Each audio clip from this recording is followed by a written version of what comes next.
The Fibber McGee and Molly Show.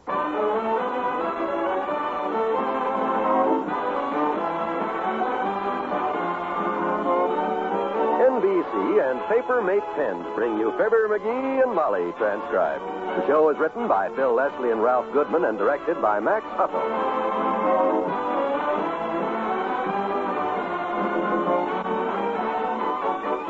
We'll join Fibber and Molly in just a moment. I'd like to take just a moment to ask you a personal question. What does your future look like? Do you dream of retiring to a nice, cozy place in the suburbs later in life? Or do you want 5 acres in the country life? One thing for sure, in either case, whatever your plans, you're going to need money to buy those dreams. So why not start saving for your future now by investing in United States savings bonds? Save a little at a time. Save it regularly on the payroll savings plan. It's a wonderfully simple way to save. Mighty painless, too. Just ask your employer to set aside a couple of dollars from each one of your paychecks, any amount you wish each payday. That way you won't even miss it. And when there's money enough for a savings bond, your employer buys it for you automatically. And when those bonds mature, you'll have your nest egg. Because savings bonds pay you back $4 for every 3 you put in. Extra dollars for your retirement. Make your future more secure by investing in United States savings bonds on the payroll savings plan.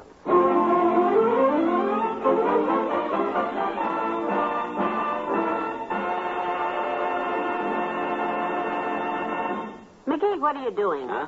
You've been fidgeting around the living room ever since breakfast and peering out the front window every 2 minutes. You expecting company? I am indeed, Mrs. McGee.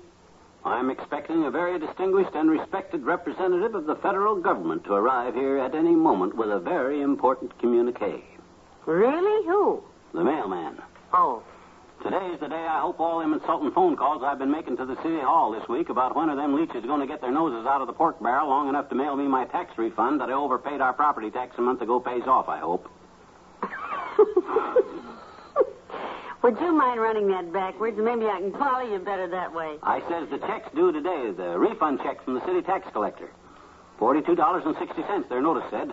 And boy, we can use that dough this week. I should say so. Do you see the mailman yet? Nope. Boy, it sure is windy out there today. You been outside? No, but Mabel Toop said she tried to hang out her laundry this morning and had to quit. Yeah? Yeah, said the wind blew the stripes off of Mort's Sunday shirt. Ah, you can't believe Mabel Toops.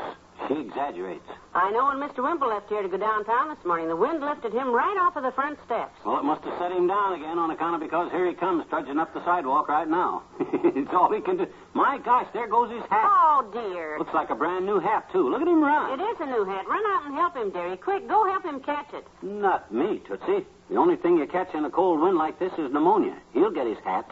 Oh, poor Mr. Wimple looks so confused. That's the look he was born with. He can't be very bright anyhow if he goes out on a day like this with a brand new hat on. Why, But gee whiz. Oh, look, it's blowing this way. Quick, it's in our hedge. All you have to do is duck outside and grab it for him. Well, if you want to get my overcoat out for me and my mittens and my galoshes, I'll go out and help him. Although anybody that wears a new hat out in this kind of weather... Never mind. It's too late anyhow. There it goes again out in the middle of the street. Oh, dear. That's all. What's the matter? Truck just ran smack over it. Oh, that's a tough break for poor old Wimp. If it hadn't been so windy, I'd have gone out there and helped him. But that's life, Tootsie. Here he comes now. Hello, folks. Did you... Yeah, we saw the whole thing from the window. Tough. Just look at that hat. 2 minutes ago, it was brand new. Now it looks like an old felt tamale. Well, there's no use grieving about it, Wimp. That's life, boy. But a brand new hat, Mr. McGee. Ruined. Oh, I feel awful. It's a shame. Oh, cheer up. It can be reblocked. That tore part there is in the top. When you crease it properly, nobody'll even notice it. Do you really think so? Why, sure. Oh, it may leak a little, but what the heck? You got to take these things with a smile, boy. Laugh it off. Ha, ha, ha. That's life. Well, I think it's just wonderful of you to feel that way, Mr. McGee. You're real. Hmm? You be sure and let me know how much it costs to reblock it. As long as Mrs. McGee loaned me your hat, the least I can do is pay for the damage. Huh? You're a true friend. Why? I'm going up to my room and lie down if you don't mind. Oh. I'm too. Oh, fine. Look at that. My gosh, Molly, why didn't you tell me you loaned him my brand new hat? Well, you didn't seem very interested in what happened to it, dearie. I started to, but like you say, that's life. Look at it, mud all over it.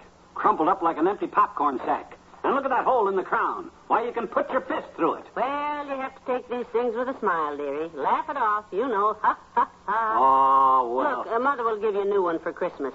As soon as that check comes from the city, I'll take $10 and... Hey, the mailman. There he goes down the street. He's already been here. I'll run out and see if that check can. Wait, now, don't you want your coat? Don't need it. The thought of that $42 check warms me up like a substitute quarterback with a tie score. Don't catch cold now. That wind is sharp. Don't you worry. I'm okay. The mail's here, all right. Postcard from Uncle Dennis. Christmas card from the finance company. Catalog. Ah, here it is. City tax collector. Refund department. Aha! Well, don't stand out there in the wind. Bring it in. Okay, Whoops. What's the matter? It just blew out of my hand. The letter with the check in it. It blew away. Oh. There it goes, dearie, down the street. I'll get it, Molly. I'll get it. Come back. You catch your death of cold. Heavenly days, where's this coat?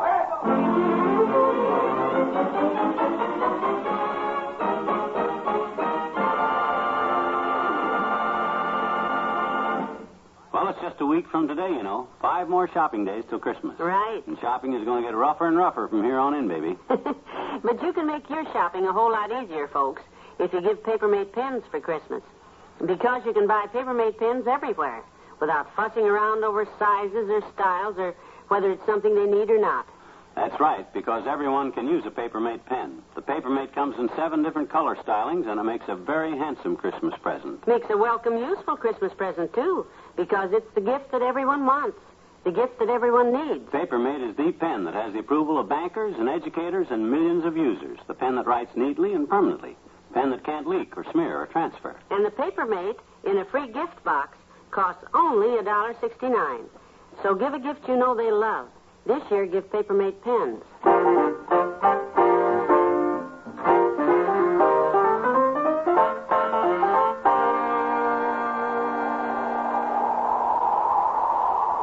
McGee, where are you? I've got your coat. McGee? Over here, kiddo. Across the street. My goodness, get up off your hands and knees. That sidewalk is wet. The letter. It fell down that grating. Had rat the dirty look. There, you see? You see it? Never mind that now. Here, put this coat on before you catch pneumonia. Well, thanks. Boom. Now, let's take a look through that grating. It's down there on the bottom, see? Oh, this is a mess. How on earth will you ever get it out of there?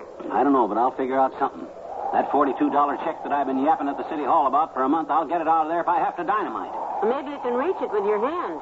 Can you reach that far? Nope. That's the first thing I tried when the check went down there. Oh, what a bright idea that was. What happened? Look down there again. You see just to the left of the envelope with the check in it? That's my wristwatch. Oh, no. Got my arm caught. Gave a little yank and busted the strap on my wristwatch. Oh, gone the luck anyhow. I don't know what to do. Maybe if I had a long stick with some chewing gum on it. Hello there, kids. Hi, daughter. Hi, Johnny. Hello, Mr. Oldtimer. What you doing, kids? Penny fishing? No, That's my favorite kind of fishing, Johnny. Fishing for pennies. I mind when us kids was just kids, Mama used to take us downtown, give us each a stick with some chewing gum on it, throw a nickel's worth of pennies down the nearest grating, and go shopping. Kept us out of trouble all afternoon. Well, it isn't a penny we're trying to get, Mr. Oldtimer. A tax check came in the mail, and McGee let it blow out of his hand, and it went down the grating. Yeah. See it down there, over to the side, next to my wristwatch? Oh, yeah. Check, huh? Yeah. Well, now, the same thing happened to Papa one time, Johnny. Dropped his pension check down a grating like this, and I'll show you what he done. Oh, good. You think you can get it out of there? Give me your belt, Johnny. Got a pin, daughter? My belt? Yep. Papa took his belt off. That's the way. Got a pin, daughter? Well, I'm looking. No, I can't spare that one. Yeah, here's a pin. All Papa done was to take a pin and stick it through the end of his belt, like this, and bend it like a fish hook. Hey, that ought to work. Swell. He just eased the belt down the grating this way, rake the bent pin across the letter, like that, and, What? drop the belt, Johnny. Oh, dear. Down the grating? My belt. Oh, what'd you have to do that for? Now that I think of it, kids, that's exactly what happened to Papa. Well, I'd like to stay here and help you hold your pants up, Johnny, but I got to get to work. So long, daughter. Happy fishing, son. Well, he was a big help. My gosh, I wish people would leave me alone when I'm in trouble. Doggone it, I can't do anything now till I get my belt out of there. I can't even go home to get another belt till I get my belt. Look, I'll run home and get a curtain pole. I'll drive a nail in the end of it. You know, like they use in the park to pick up paper. Hey, that ought to do it. I'd go help you, You but... stay right where you are. And on your knees, too. I'll hurry because you're going to catch cold out here. Oh, thanks, Molly. Ah, there goes a good kid. This ain't the silliest deal I ever saw. Belt's down there, wristwatch down there. Can't even stand up without hanging onto my pants with both hands. Hey, who are you talking to, mister? Who's down there? Down the grating. Oh, hi, Teeny. I didn't hear you. Who's down the grating, Mr. McGee? Nobody's down the grating, sis. I got a check in the mail. $42 and something tax refund, and the wind blew it down this grating. You see that envelope down there? See it down there? Oh, sure. A letter, huh? I tried to reach it, and I dropped my wristwatch, and my belt fell down there, and... oh, doggone it. Oh, well, see, I can get all that out for you, Mr. McGee. Yeah, me and Willie Toops, we get stuff out of this grating all the time. Pennies and tinfoil. Yeah? You do? You think you can get my check and my wristwatch? What's in it for me? A buck. A big fat buck. $2. Oh, boy, $2. Gee, I'll have that stuff out of there in jiffy, I bet you. Well, how are you going to do it? You can get your hand through all right, but your arms aren't long enough to reach clear. Well, the way Willie Toops and I do it, we just lift the grating out. Huh? Like that. Well, my gosh, it ain't even fastened down. No. Oh, I never thought of that. And then we hop down in here. Huh? Like this. There's your wristwatch. Thanks. There's your letter. Thanks. And your belt. Boy, oh, boy. I got no time to put my belt on now. I better hold the letter in my teeth, I guess, so I can hang on to my pants till I get to the house and show Molly the check. And, oh, here's your $2, Teeny. Thanks a lot. Oh, boy. You whole guy. Hey, Molly, I got it. I got the check. Oh, wonderful. How'd you ever do it? Oh, never mind now. Take it out of my mouth and open it quick. $42.60 they owe me. We'll take it right to the bank and... Uh-oh. Where's the check? What's it say? Read it. Uh-oh. Says due to the Christmas holidays, tax refund payments will not be mailed out till after January 1st. Merry Christmas. Mary, you mean... Oh, this is disgusting.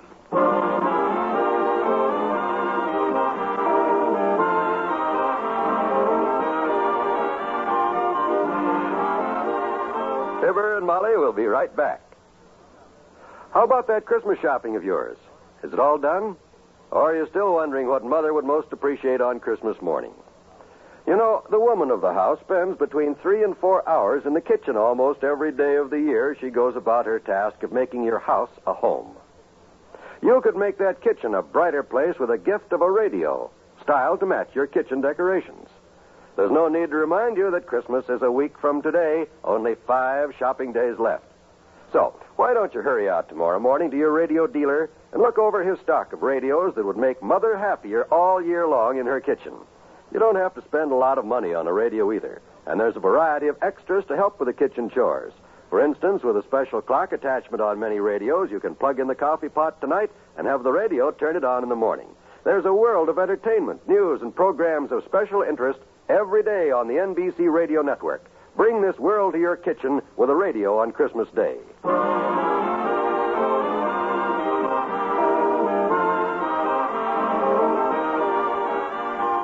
In the midst of all your Christmas shopping, don't forget to buy plenty of Christmas seals. You can help to continue the fight against tuberculosis by buying and using Christmas seals. Have a nice weekend. See you Monday. Good night. Good night, all.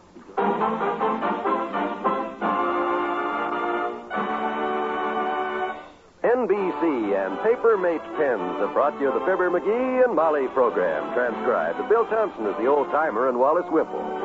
This is John Wald inviting you to be with us again Monday night for another visit with Fibber McGee and Molly.